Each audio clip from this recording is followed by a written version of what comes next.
Китайское правительство продолжает ссылать молодежь Восточного Туркестана во внутренние провинции Китая. Информационное агентство «Туркестан Пресс», ссылаясь на Центральное радио Китая, сообщило, что в первой четверти этого года из Восточного Туркестана во внутренние провинции Китая было выслано 526 600 человек и привлечено 153 200 человек к принудительной работе в рамках программы борьбы с бедностью. Активисты заявили, что только за этот год было выслано более миллиона уйгуров и казахов. Во время 21-го саммита стран Евросоюза и Китая перед зданием Еврокомиссии собрались сотни уйгуров и тибетцев, которые провели протест против политики подавления, проводимой китайскими властями.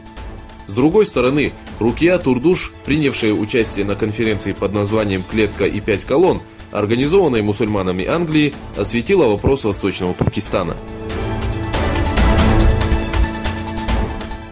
В рамках саммита стран Евросоюза и Китая, который прошел в Брюсселе, премьер-министр Китая Ли Кечьян, глава Совета Евросоюза Дональд Таск и глава Еврокомиссии Жан-Клод Джанкер провели совместную пресс-конференцию.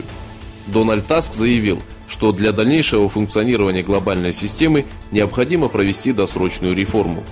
В свою очередь Ли Кечьян подчеркнул, что Китай выполняет все требования международной торговли и заявил о готовности Китая к сотрудничеству со странами Евросоюза и участниками Международной торговой организации.